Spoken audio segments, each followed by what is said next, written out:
it's okay to feel all of your emotions. I know, like, I'm sure if you've heard too, like, especially as a Cancer, like, yeah, I cry.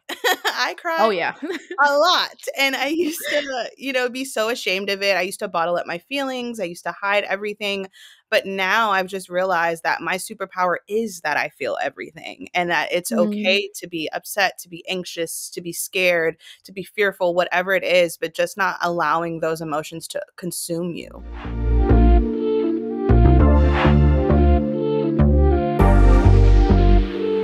Hello and welcome back to The Fostered. I am your host, Angel Foster. Thank you so much for joining us for this episode today. We have a really good one in store. Today, I am sitting down with Blanche Howard. She is a content creator.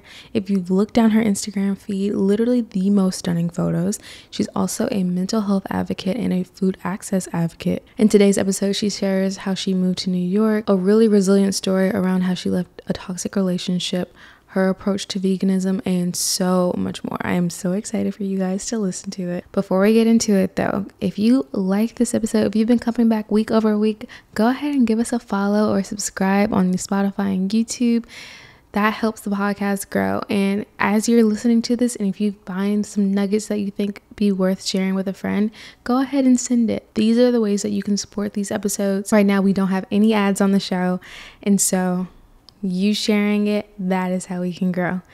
Thank you so much for all your continued support. And without further ado, here is my episode with Blanche. Blanche, welcome to The Fostered. How are you doing today? I'm amazing. How are you? I'm good. I was just telling you, it's a Wednesday, and so I feel like my energy is like maybe not as high as it could be, but I'm like chugging some cold brew, and I feel like just talking to you, I'm already kind of getting energized, so I feel good. I love it. I love it. So I like to start each podcast off by asking, what is your story? Oh, that's a good one. What is my story? I will definitely say that I am originally from Virginia, and I've kind of bounced all around living in New York now. And I definitely would say that I'm a person that has found herself within community and within her friends along the way, and has grown through a lot of challenges from, as many of us have, like childhood trauma, I come from an abusive relationship. So just growing through that recently in my later 20s and my early 30s, and just finding who I am and my voice. And that has projected me into a strong sense of community and wanting that around and wanting to be able to, bridge the gap in my community as well. The immediate question that comes to mind, even from hearing that and hearing you speak about community, was your community a big part of you exiting that relationship? It was. I mean, it's when you're in an abusive relationship, it's kind of one of those things where, your family and your friends don't necessarily know how to step in, or they want to respect you at the same time. But, I was really thankful that I had a super strong friend group, and I just kind of got to that point where, and I was living in LA, my friends were in Virginia, and I kind of just got to that point where they all just realized, like, okay, we kind of have to get Blanche out of this, and we kind of have to, show her what she's missing in life, because when you're stuck in that, that's all you know. And literally one of my friends just told me one day, like, I can't want better for you. I can't want you to be happy and you not to be happy. And she was getting engaged and getting married, and she's like, I want this for you, and we can get you there, but it's okay to start over. And I just, I've heard it 1,000 times, but in that moment in my life, I was just like, okay, she's right. I can do this. And my other Yeah. friend was living in New York at the time, and I was like, hey, if I come and move to New York, will you be my roommate? Because I don't want to live alone right now. And she's like, absolutely. And without them, I would have still been stuck in that same situation. And God knows, where I'd end up today. About how old were you during this time? The relationship was 11 years. So I got into it when I was 18, and I moved to New York when I was 27, 28. Something that I keep coming back to is like, just with the nature of like work right now and the way like communities are structured, it's just been hard, I think, for a lot of girls in their 20s to like really get those close-knit friends, like to even like get to that level. Like I feel like we have our like surface level friends, but like the people that can like really penetrate deep and like see us to even know like when something is going on like that. How would you say you fostered those friendships? I will say that I'm very honest in my friendships. And one of my best friends, I kind of model all my new friendships around our friendship, because we are very open with each other. And I kind of set the tone in the beginning too. Like I don't really hide things from my friends. And I want, I don't know if it's the Cancer in me, but I want everyone to feel stop. When's your birthday? It's on Tuesday. When's yours? My birthday's on Wednesday. Oh, we're twins, really. I love it. I I love love a it. July Cancer. Me Oh, I too. love that. Me too. We're the I was literally about to ask you. I was like, what's your sign? Because like I wasn't sure. Yeah, I'm very open and vulnerable as well. Yeah. I'm like, tell me everything. And I want to create a safe space. So I always feel like creating that safe space for my friends allows them to create that safe space for me. And I set boundaries too. And I try to be very aware. Like, I won't just call you and dump if I have a bad day because I don't know where your space is. I'll always ask before, like, hey, I'm in a mood, or hey, I need to talk about something. Do you have space for me today? And I think just respecting the boundaries just allows people to let their guard down.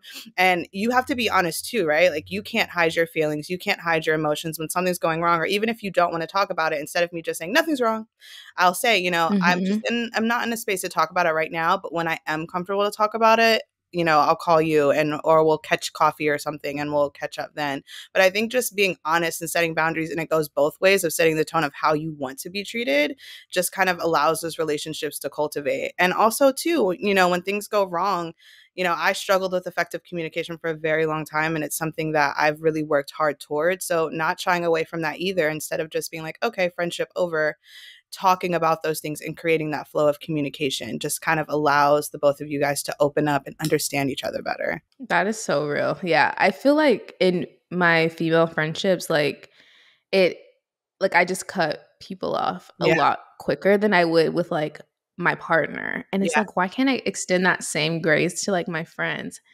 But I think there's like this pressure that like women should just get it and like they should just be the perfect friend. Like I don't know where this delusion comes from. And so I think it allows us to be a lot more cutthroat with these female friendships in a way that we do not extend that. I mean, I mostly date men. And so like I do not extend that same grace to men. And I'm working on that in myself. Yeah, I definitely was the same way for a while. And I think for just women in general, I just think we hold a higher expectation because we know how we present ourselves and how hard we work. And we just think that everyone has the same mindset. And it's sad, but it's true of how we look at men. We just hold them to a lower standard. So, when things go wrong, we're a little bit more understanding. And with our friends, we're like, no, you Hmm. should know better. But in actuality, especially if it's a new friend, they have no idea what's triggering to you. They have no idea how you feel. Once you teach them that, and if they keep doing it, that's a different conversation. But they have to learn you the same way you have to learn them. I mean, I'm sure there are times that I accidentally triggered someone with no intention, but it's just because I didn't know. Have you been dating since your relationship?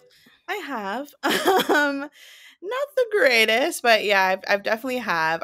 Wanted to take some time away. Like, I just wanted, because my relationship was so long, I just wanted to learn myself, as a single Yeah. person, adulthood, New York, Blanche. And I've dated casually, like, here or there in the time period that we've broken up. How long have I been here? Almost 6 years. So almost 6 years of just casually dating. But I will say I don't think that I was ready to hop in. There were a lot of things that I needed to work through. Right now, I feel like I'm finally at a place where I'm like, okay, I can truthfully, without lying, say I'm ready to date with intention. What have been like the biggest signs that like you're ready? I think how I'm able to honestly interact in my friendships. Like, I use my friendships almost like a test. Like, I still really struggle with effectively communicating my feelings, or I, can be a hothead. Like, I can get angry really quickly. And then I'm like, okay, maybe I shouldn't have cussed you out, but I'm sorry. Can we talk about it now? And, Yeah. you know, while I agree that you should feel all your emotions when you feel them, there's a way to communicate. And I struggled with that in my friendships. I struggled with that with my family. And even, recent I had a separation from both my parents, and recently I was able to reach back out to them and have conversations.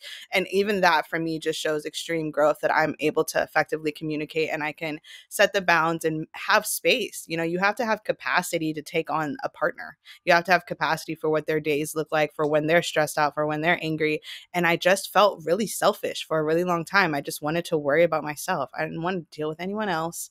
But now I kind of, have that space to be concerned with someone else besides, my loved ones in my life now.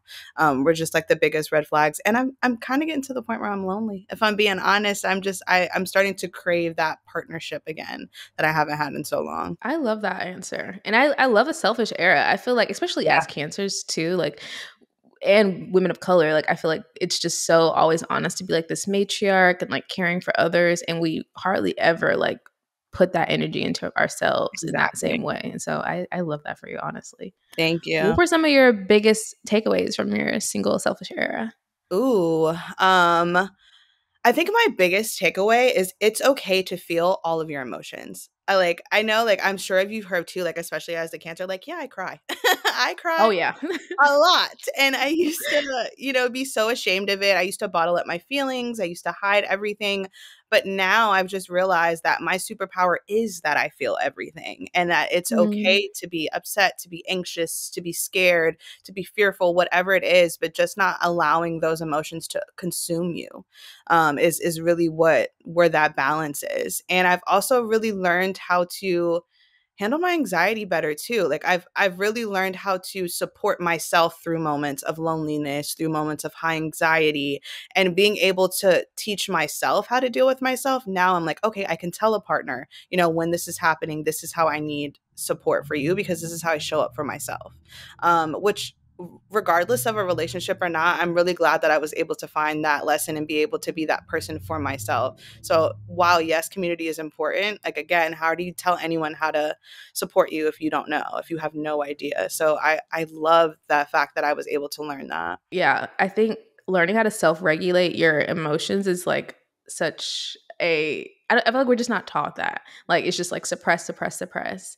And that has just been like something for me to really lean on. Like I used to have days where I'd just be so depressed and just did not really know like what I liked for myself. And it was just like trying to I guess copy like what other people were doing like around me, thinking that would work for me. And it's like I really had to get curious about myself to figure out what tools I need. And like for me, that's like movement. Like I have to like literally move my body. Otherwise, like I will go like because I'm just constantly in my head and I need to come into my body.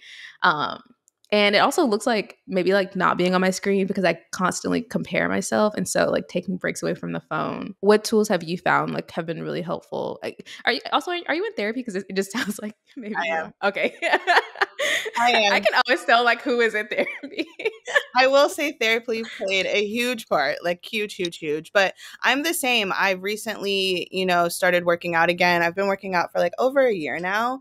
And I got back in the gym originally because like my mental health was just so bad. And I was like, let's just try it. My therapist was recommending things and I was like, let's just try it. And honestly, it really helps. It gives me like a space to almost like work off the emotion, if that makes sense. And that movement, regardless Hmm. if it's just like a hawk or a walk, or I'm in the gym lifting weights, I need some type of movement.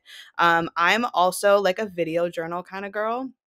My therapist introduced me to that. I used to be a journal kind of girl, but it just wasn't hitting the same Hmm. after a while. And I don't know, I wasn't doing it on the regular. And my therapist was like, why don't you try video journaling? Why don't you just prop up your phone and, record yourself? And then it gives you something to go back and look at and you can see your growth. So just being able to like talk out my feelings to myself sometimes really helps. And honestly, sometimes I just need to be alone as well. Like depending on the situation, Yeah. I'll let my friends know like, "Hey, I might be a little MIA for the next 24 hours. I'm just working through something. I'm okay." But I just need a little space and solitude to gather my thoughts together so I can say them. I can express them to someone else. But those three things have really played a part, like especially the movement aspect has played a huge part in me being able to be like, okay, this, and it's almost like me time too. Like, let's focus Hmm. on the positive, let's focus on something that we can control, let's get that movement in, and by the time you're done you don't even remember what you were upset about half the time. No, literally. Yeah. I that's why I hate that the gym is like so positioned as like weight loss and whatever. And so it becomes like your mindset becomes that when you go in. And Hmm. like recently I went home and like my family because they see how much I work out and so they were just like, "Oh, like maybe it's your eating." Like just giving me all this unsolicited advice. And like first of all, I didn't ask for any of this. The reason I work out so much is because I will be cussing all of you out right now if I did not. And so I sometimes I just still hate that because like as a person who like posts their workouts, I feel like people probably are watching my content like thinking like why isn't she losing weight or whatever, and I hate that like that's like kind of a messaging in the back of my head. It makes me not even want to like post sometimes. Yeah. Um but I like sharing that and I try to be like representation for people who want to work out for their mental health, not just to like look a certain way. Yeah, I mean, Working out has so much more to do with the physical, and you're right, like everything about it is about physical appearance. And I would be lying if I say I'm not to the point in my workout journey where I'm like, okay, I'm starting to see like a change in my body and like I feel a little bit more confident. I would be completely lying. But is that the basis of why I work out? Absolutely not. And is that what's keeping me disciplined and keeping me to go work out and loving myself in that way? Absolutely not. It has nothing to do with that at this point, because like you said, like it regulates all of my thoughts. It regulates my emotions. It gives me quiet time because I'm putting my phone on do not disturb. I'm putting a playlist on, and I really don't pay attention to anyone else in the gym but me. And in my head, it's just me in there and no one else. So it gives me time to just kind of work through everything. And I'm talking to myself in my head the entire time I'm there, working through my emotions. But it is 100% centered around losing weight and your physical appearance, but there are so many other amazing benefits and working on your health in general, no matter what you're doing. I'd love for you to say more about the video journaling, just because I feel like that's something I haven't really heard much about. How often are you doing that? I do it well, it really depends. I was doing it like at least bi-weekly in the beginning. Now I kind of just do it when I need like a hey girl moment with myself. Like if I just kind of either I do it when I'm like really happy, life is going amazing, or I'm trying to work through something, or my emotions are all over the place, and I'm just like, hey girl, let's talk for a second. Let's figure this out. But it really is just based on my emotions now. And the cool thing about it is I can go back like 6 months, 7 months, and remember where I was in that point and just remind myself of how different I am or how I thought that this moment was just like earth shattering. And now I'm like, I don't even think about it. Just being able to see the growth. And I talk to myself too in those. I'm like, I'm proud of you. I love you. These things are going to happen. And I mean, it might sound corny, but it's one thing to write down I love you, but to say it out loud or to yourself in the mirror and mean it, and to say like I'm proud of you to yourself, it just kind of hits different, to the point sometimes it can bring me to tears. And it's just me telling my future self like, hey, this is where you're at now, but I know you're going to do better, and I can't wait to hear. It's like almost like Issa Rae when she's in Insecure and she's talking to herself in the mirror. That's basically how I envision my video journals. I feel like so many people want to start a journaling practice, but just like struggle. Personally, me, like I like I'm so on and off with journaling, but I do create content quite regularly, and I kind of view my vlogs like that a little bit. But then sometimes I'm like, this might be too personal, and so I just end up deleting it. But I never thought of the idea of maybe just saving it and letting that be like a journal in and of itself. I really like that idea. Yeah, I absolutely love it. And again, me too, like, because habits are really important to my mental health, routines are really important to my mental health. And it was just like journaling was just not something that I could commit to. I would fall off all the time, and then I beat myself up because I was falling off. But then too, my therapist was like, and maybe you don't need it every day. Maybe it's not an everyday thing. Maybe it's a weekly thing. Maybe it's a monthly thing. Don't put so much pressure on it, because now it's becoming a chore instead of a tool. And that's the opposite of what we want. So, I mean, I would 100% recommend video journaling for sure. And I feel like with these habits and like TikTok, like I don't know if you see like the girls doing all their million and one things in a day, and it's like you need to be so disciplined. Like a girl was like yelling the other day, just being like, I can't stand anyone who's not disciplined. But I think to what you're saying is like these things are meant to be tools. They're meant to serve us. And if we're like a slave to just these to-do list things that we just need to get done for God knows what, it just does not, I feel like it just creates more shame in our lives, and I don't think that's good for anybody. No, it does the complete, it's supposed to help our mental health, and it's going to do the complete opposite. Like I know that there are things that I need to do every day that are going to help my mental health. They might be small about me making my bed, but if I, for some reason, don't end up making my bed, I'm not going to shame myself for the day. Maybe maybe I didn't go to sleep on time. Like, let's figure out why I didn't make my bed, why my morning was so chaotic. I didn't follow my routine, then fix it from there. But I love vlogging. I used to vlog all the time, but I stopped just because of that very reason. It becomes, oh, what does your perfect morning look like? And sometimes my morning isn't perfect at all. It's beyond chaotic, and that doesn't take away from anything that I'm doing. And if I'm just making it perfect just to post on TikTok, is it really doing anything at all? Yeah. Oh, that's such a great point, because I definitely I'm so like guilty of like cleaning up my space and then like to like record something, Hmm. because like I can't show like the real mess of my life, and I've been wanting to work through that more and just being like more real and showing like up more authentically, because my space is not clean 24/7, but it's like that I don't know. It's like have to still present this like perfect version of myself. Yeah, I think the word aesthetic is starting to drive all of us insane. And I think Oh yeah. we're all trying so hard, but then too, like as a creative, I think that that takes away from your creativity too. Everything is just so cut and copy and paste. Like everyone's background is the same, everyone's music is the same, everything looks the same, and it takes away from our individuality, you know? Like we all have different lives, we all have different days, and I think normalizing the normal is the way that we should be going about this, because then we go down that comparison, you know, bandwagon, and again, you're in a worse spot when once you post it than where you were before you even started recording. Okay, I do want to transition into some of your like more of your career as far as like your food advocacy work and just mental health. How did you get into that? Honestly, it was kind of like a multitude of things. From like the beginning of time, since I was younger, I always knew that I wanted to volunteer and advocate for the unhoused. And that kind of snowballed once I got older and once I started to learn a little bit more about nutrition. And I started to do a little bit more like research and teaching myself around how nutrition and mental health are kind of paired together. I changed my personal diet. I'm majority plant-based, and that's one of the reasons why I am, is because, you know, I feel like it goes hand in hand with your mental health. And then I just started doing more research and educating myself more, and started just looking around my own neighborhoods and realizing that food access is a huge problem.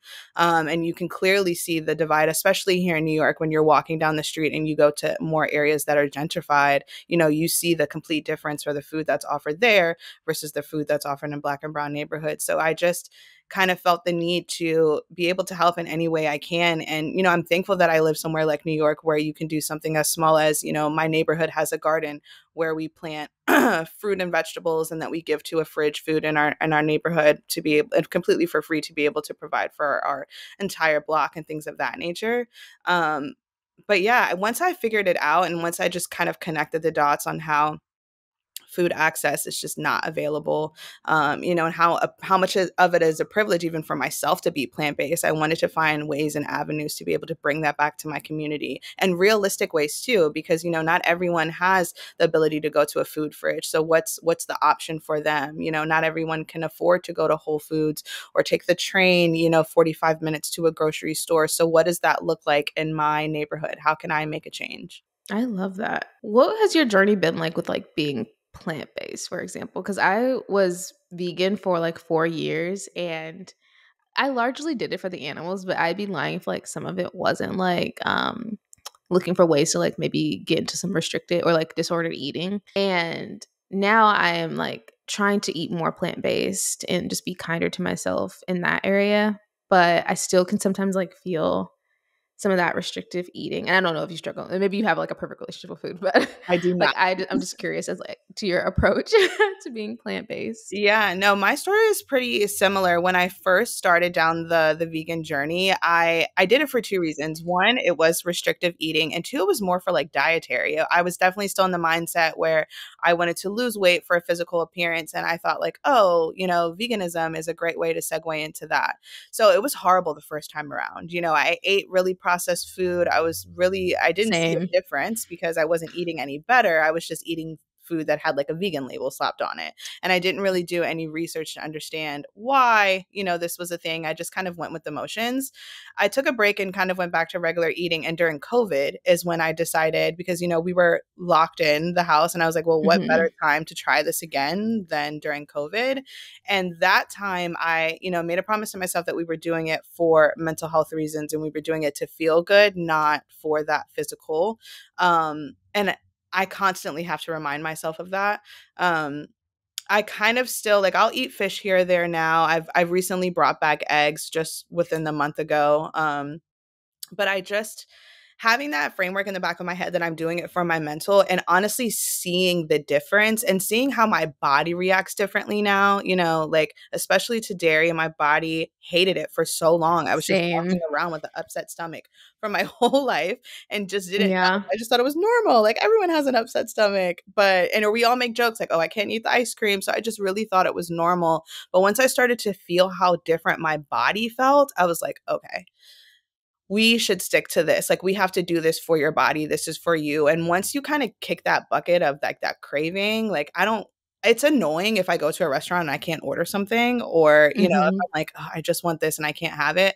But really, I don't crave meat anymore. I rarely crave cheese. It was a while to crave, like, kick the cheese bucket because I am like a dairy girl. That's the final boss. Ugh, Cheese is the final that's the final one. And I just had to get used to not like substitutes are cool, but we all know there's no real substitute for cheese. So it's like I just had to get used to not eating it and just be okay with hmm that. Yeah, because the fake cheeses I feel like are just as bad. Like if you're trying not to go like the processed route, like I think they're fine every once in a while, but they didn't make me feel any better. And I feel like they broke my skin out really bad too.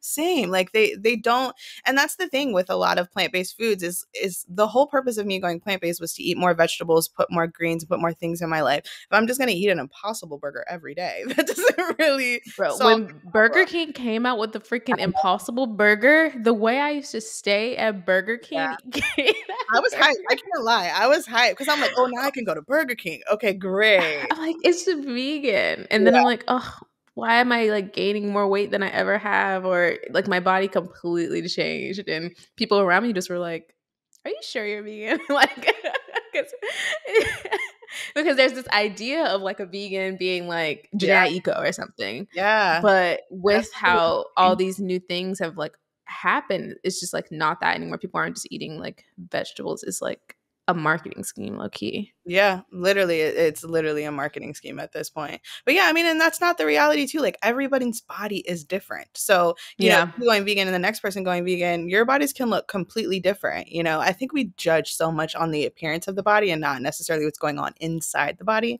which is the most important part. But yeah, if you're gonna just put every plant-based alternative in instead of bringing more greens and vegetables or even like using your tofu and things of that nature as a substitute, it's really kind of pointless. I will say I'm not an advocate for dairy, so I will always advocate for people to cut dairy out, but it doesn't do anything. It doesn't do anything if you just switch it for the Impossible meat, but you still consume it, you know. And for me too, you know, sustainability is really important, and I firmly believe that the way that we consume meat and dairy is one of the leading causes to the end of this planet.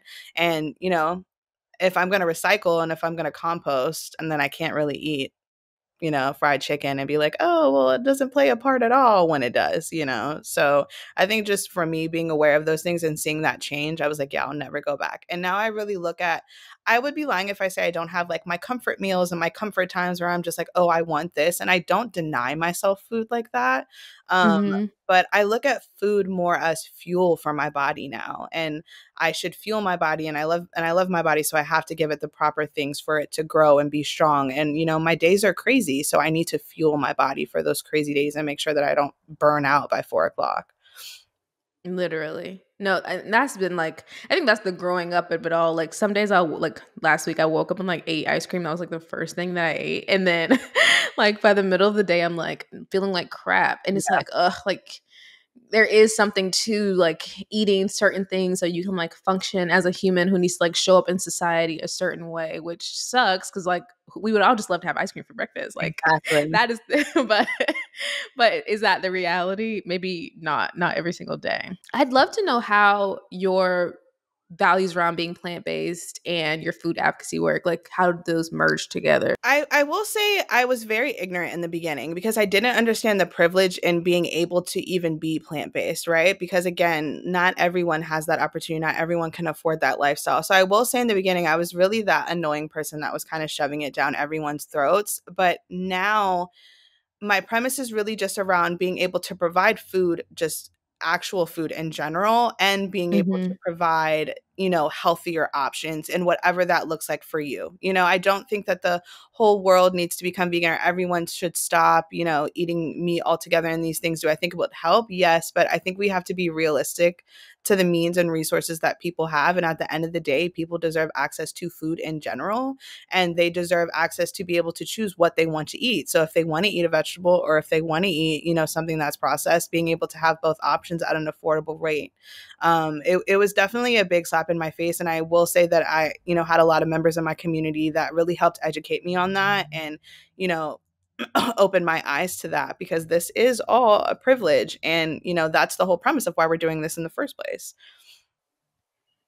I love that. What were some of the things that your community was saying to you?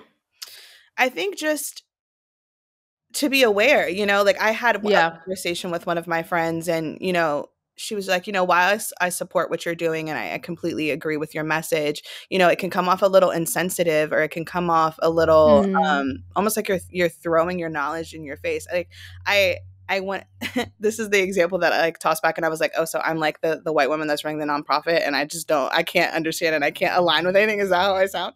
She was like, kinda. And I'm like, okay, so there's a disconnect here, and I need to understand it.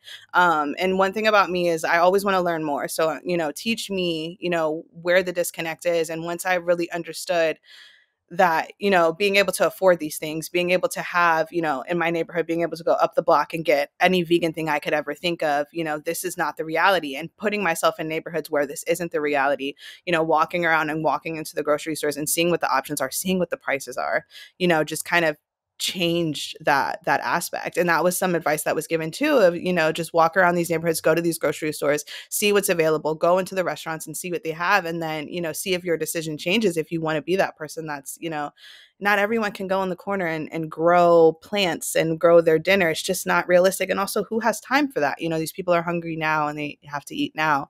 No one has 5 months to grow a tomato in their backyard or the access to do that. So, just them being blatantly honest with me, and, just reshifting my focus on, yes, this is the bigger picture, but how can we make this realistic for the times that we live in now? We all hate capitalism, but we live in a capitalistic society. So we still somewhat have to participate in it for anything to work. It's just the sad reality.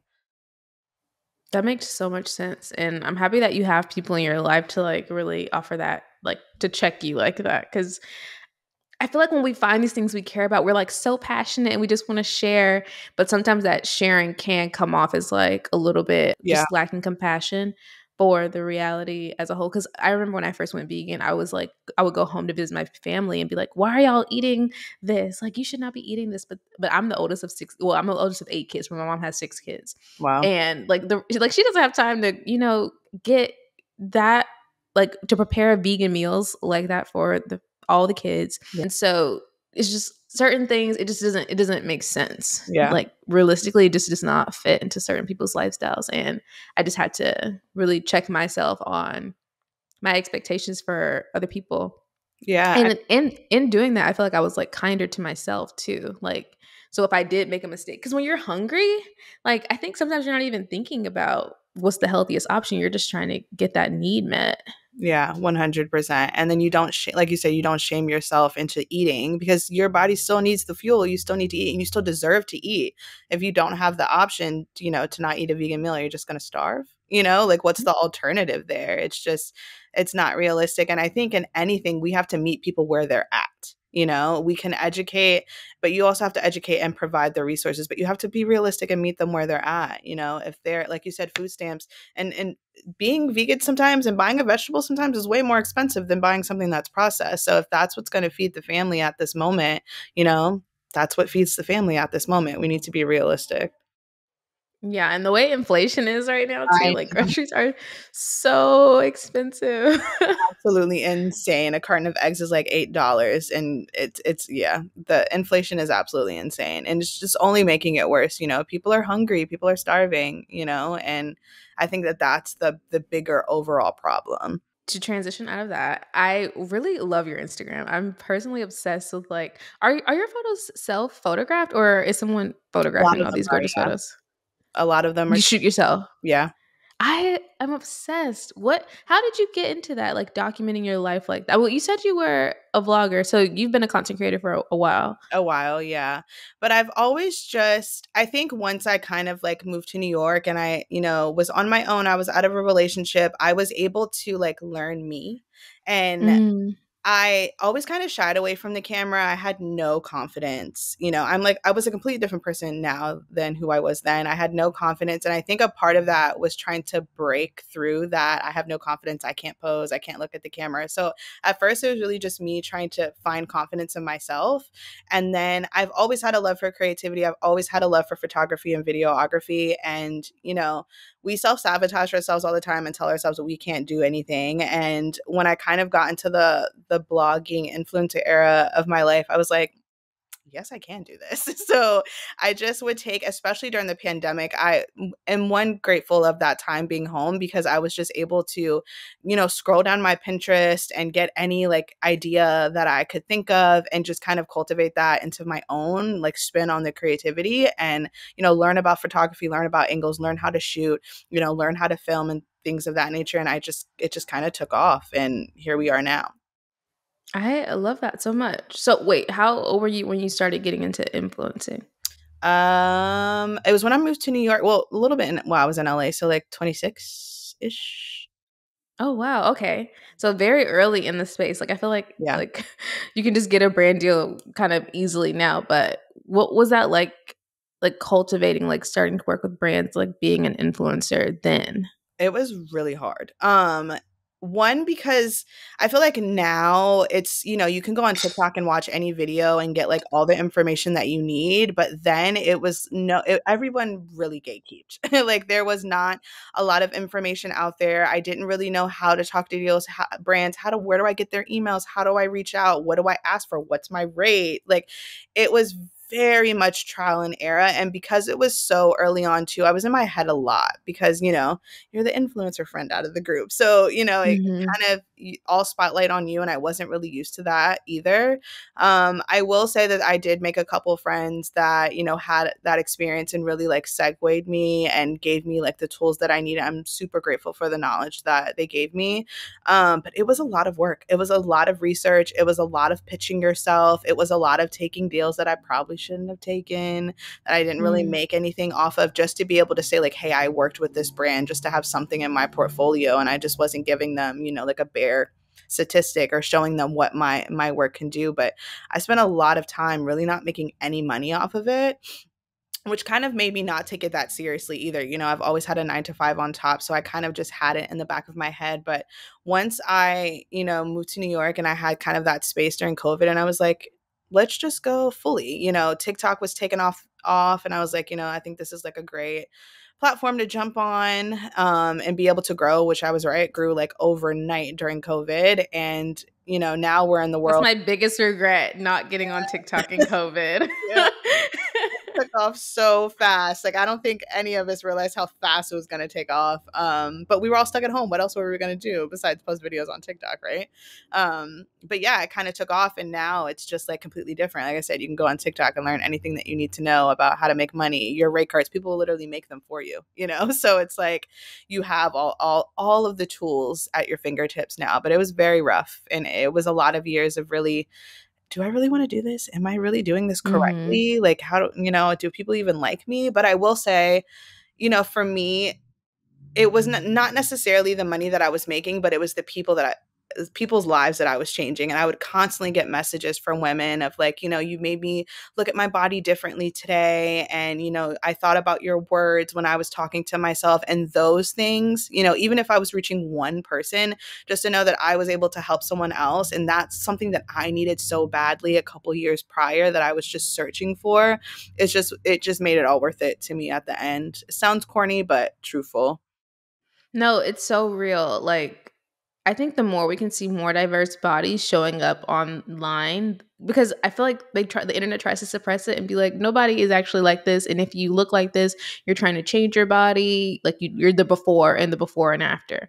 And it's like, what if we just erased all of that nonsense and just showed up fully as we are and like accepted ourselves? So I'm appreciative of that work that you're doing. Do you have any tips for people who are like maybe interested in content creation or like wanting to get started? Do you think it's too late? Do you think it's too saturated? I don't think anything is too saturated. And the thing that I always tell anyone who's like, oh, everyone's doing it, is like, just walk down a bread aisle in a grocery store. Like, how many breads are in that aisle? How many different brands have bread? It's all the same bread at the end of the day. How many sourdough breads are possibly in the bread aisle? So I definitely don't think it's oversaturated, because I think that everyone has their own lane and everyone has that audience that they can grow from. But I do think that the audience is the most important part, and staying authentic to who you are. It is very easy to get caught up in again, like the aesthetics, making sure that everything is perfect, and you kind of will lose yourself and you play the comparison game with you and everyone else. But if you're firm in what you want to do, and you don't box yourself in either. Like every social media person always told me like, oh, you have to find a niche, you have to find a niche, you have to find a niche. But the truth was, I had 1,000 niches, and there were 1,000 things that I wanted to show my audience and talk about and grow about. And the moment that I accepted that is when I really started to see growth on my platforms instead of just trying to boggle myself in. So as long as you can make that connection with your audience and you're authentic, and you don't try to compare yourself to anyone else, versus you take inspiration from other people and not compare yourself to other people. And you have to have like a go-getter attitude, because you're really selling yourself every day to these brands to be able to pay your bills and to be able to get those brand deals in. But believe in yourself too. Don't, do what's best for you, but don't take those deals that aren't paying you, or we'll exchange and we'll give you free stuff. It's just not worth it. And you're the director, the creator, the creative director, the editor. You're doing all of this on your own. Get paid for that. Get your money's worth. Don't let these brands give you pennies for all the work that you put in. That is so real. What percentage of brand deals do you get like incoming versus like things that you've pitched yourself for? Well, it's changed over the years. I will say I barely work with brands now. I'm like super picky to do it, but in the beginning it was all 100% me pitching for sure. Towards like the highest point of my career, almost 85% of my brand deals were them coming to me, is probably like the highest percentage. And I was more so just pitching with specific brands that I wanted to work with. But once the more brands you work with, the more you have in your portfolio, the more that you can show and the more visibility you create too. And it's really just about creating visibility for your audience, for the brands to find you as well. And once you kind of create that visibility, they'll start really pouring in if your brand aligns with their brand. Yeah, because that's kind of where I'm at right now. Like I pitched myself for like maybe one to two things and I haven't got it, but all the deals that like I've been paid from have been reached out to me. And I kind of prefer it that way a little bit. Way easier. It's way easier It's that like, oh, way. you want me? Exactly. Exactly. Like, yes, where do I sign? You're paying my full rate? Oh my God, yes. Where do I sign? Yes, hooray. I've only had that happen twice. I'm hoping it can happen more. I'm still very new to the space, but Manifest it that. is very exciting because I still have a full-time job. And so it's just like, wow, this is like my whole like salary off of one freaking video. Exactly. This is When you get that first crazy. check, you're like, wait a minute, what? Oh, this is real. Wow. Like it's No, insane. I'm like, this has to be a scam. Like I got paid from something today and I was like, oh, okay. Like that's kind of crazy. So Yeah. if you're thinking of making content, bro, just start posting your videos. Cause like I don't even have a huge following and I'm like getting some pretty cool deals. The And that's what following was surprising to matter. me too. It's like, yeah. So that's like a shift though. Like it had like when did that shift? I think people started to realize, like, probably like 4 years ago, that it's not about the audience, it's about the engagement. Because you can have an account that has over 100,000 followers, but if people aren't clicking on their links, if people aren't liking their content, if people aren't engaging, that means that they don't have their audience. So you're pouring in all this money, paying for this campaign to get no return on investment. And I think brands slowly started to understand that it's not about the number. Like, yeah, of course, your reach might be higher, but again, if you're not active with your base, with your audience, it doesn't matter how many followers you have. But like even at my smallest, one of the brands that really believed in me was Parade when they first came out, and I did so Mm. much work with them, and I really grew my follower base because of them. I'm really grateful for that brand. But again, too, they knew that I had that engagement. They knew that once I posted like, y'all, this is the underwear I'm wearing, I'm not lying to you, and it's amazing. They knew that they would get a follow through from that. And it didn't matter if I had 5,000 followers or 50,000 followers. If my people are buying, they're buying. That part. Yeah. That part. Oh, that is just so inspiring. I'm like, oh, okay, so how often do you post though? Like how often are like do you have a schedule, a constant schedule? Now I just post whenever I want. Towards like when I still took it a lot more seriously, I would try to still like post at least weekly, because I sound not to sound like a social media manager, but consistency does matter, especially Yeah. when you are trying to grow. The more you post, the better, because people kind of forget about you after a while. TikTok's a little different because it'll always kind of recycle you back to someone's For You page, but you'll kind of get lost in translation, and people won't necessarily be looking for you if there's not consistency week over week or month over month in your posting.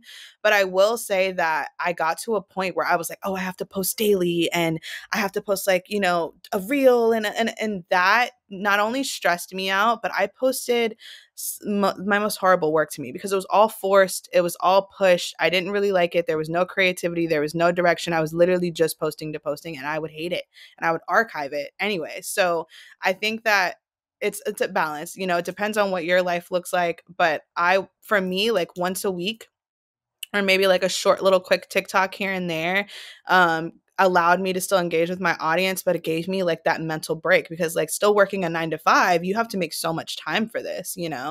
And I didn't want to burn myself out. And I also don't want to put out stuff that I don't stand behind. Like if I have a photo shoot or if I'm doing a video, if I'm doing a brand deal, I want to be proud of this. Like this is a campaign for a brand. This is something that I would want to be proud if it was posted on a billboard in Times Square. This is how I look at it. And I want to put my best foot forward in these brand deals. And I just don't want to post something just to post. It's not worth it to me. I hope that offers like some relief to anyone who's listening who is wanting to get into this, because I feel like I saw a video today giving advice of like you need to post 8 to 10 times a day. That's I'm like, insanity.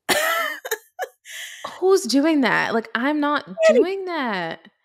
Like that, and I feel you on like the archiving. Like I literally would post stuff and then just like trying to please the algorithm, would hate it, and then just would archive it. So it's like it's just like a waste of everybody's time. It's a literal waste of time. A literal waste of time. I could be doing anything else with my time instead of doing that. And then you beat yourself up too, because then you go down that comparison game like, oh, this person's video was way better, and then I just posted this. Yeah. It's just a vicious cycle. Like 8 to 10 times, that's insanity. Like who has time for that?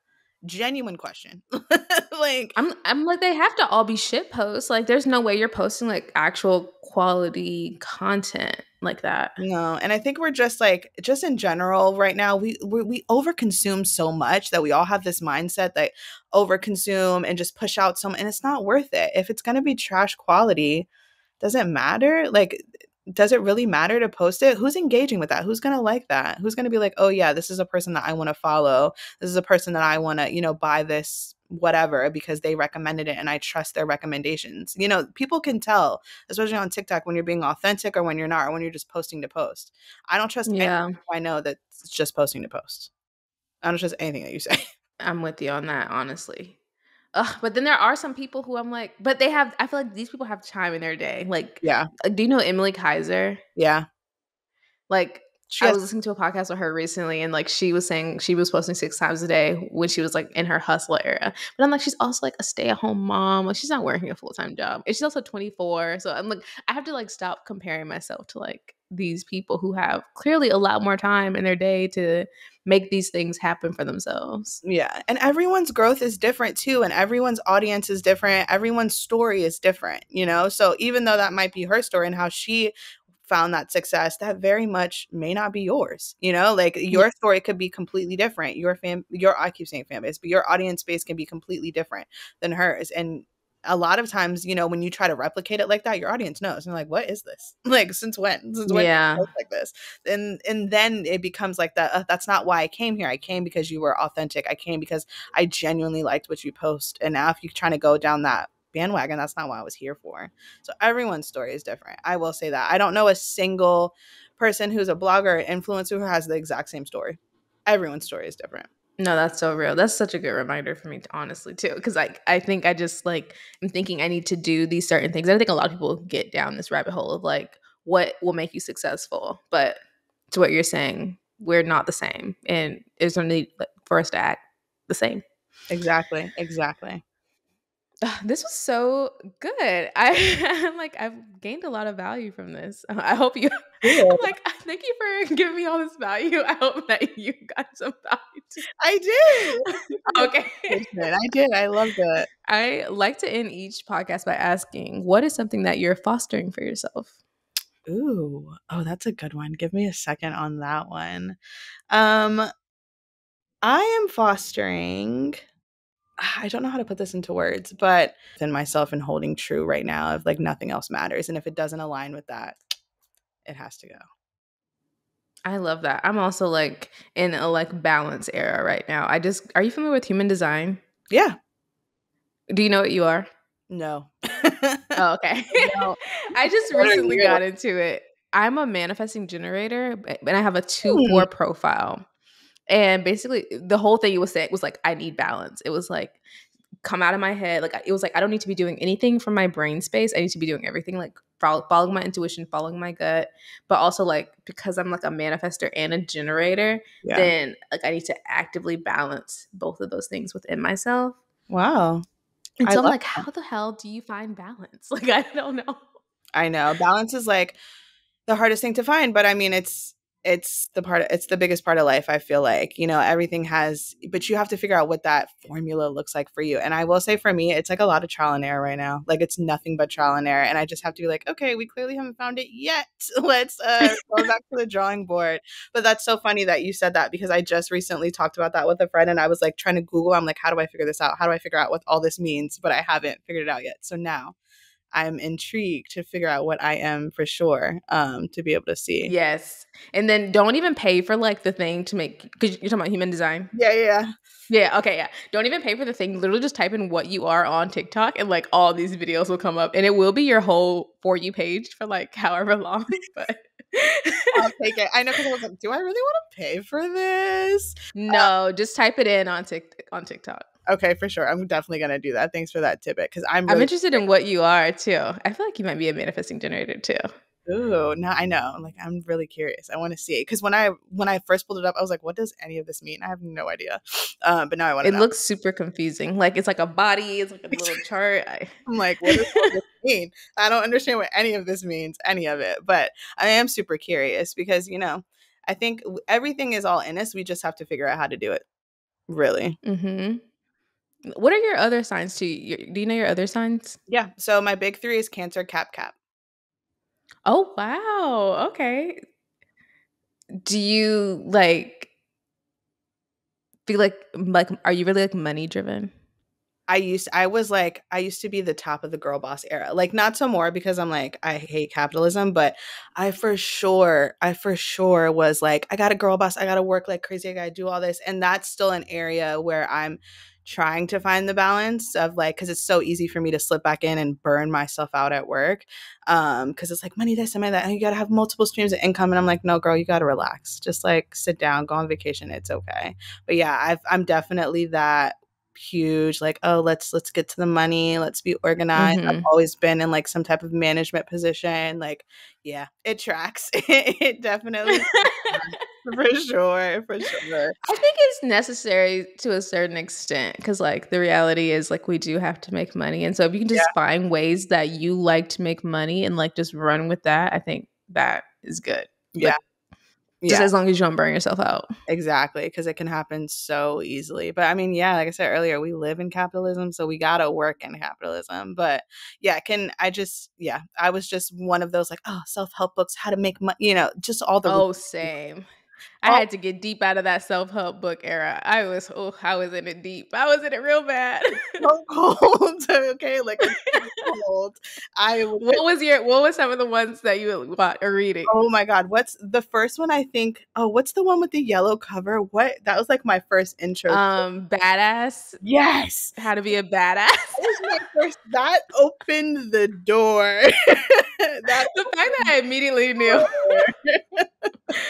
to every self-help and some still do help. And I will say like or like I'll read like memoirs and stuff like that when I'm trying to find Mhm. inspiration. Or I read one recently that was really good, A Renaissance of Our Own, which kind of Oh, let me write that down. it had like a it wasn't necessarily about like how to make money, but she did towards the end talk about her nonprofit and how she kind of same how we're talking about now, kind of bridged that gap of like living in a capitalistic lifestyle but not wanting to participate. But I definitely recommend that as a really good read. So it still kind of helps some, or like 101 essays that'll change the way you think, I think is what it's called. Like Oh, by Brianna Weiss. yeah, How you say her last name? yeah. I Yeah, love that one is a good one. that one's a good one because it's not like you suck and you need to do da da da da da, da, but very much like it changed it. She's right. It changed the way I think, but in a positive way, and not just like with money. Like it changed the way I thought Mhm. in general of how like boundaries and how I express myself in my communication. So books like that, I'm like, okay,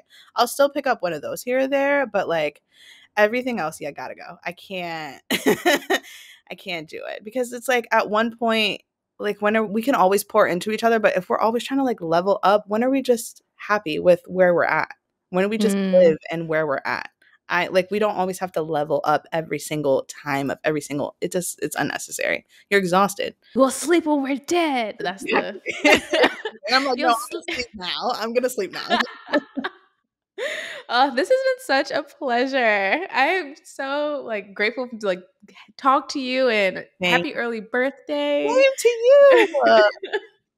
I hope you have a really great rest of your day. Talk soon. Thank you. You too. Thank you so much for listening to my conversation with Blanche. I got so many gems out of this episode.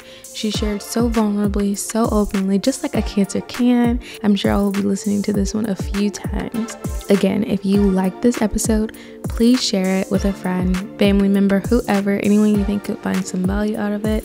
That is a way that you can help support this podcast. Thank you so much for listening again, and next week I will be back with a solo episode, and I'll be getting all into what I've been up to during my little hiatus. And yeah, I think it'll be a good one. Very revealing, I'll say that.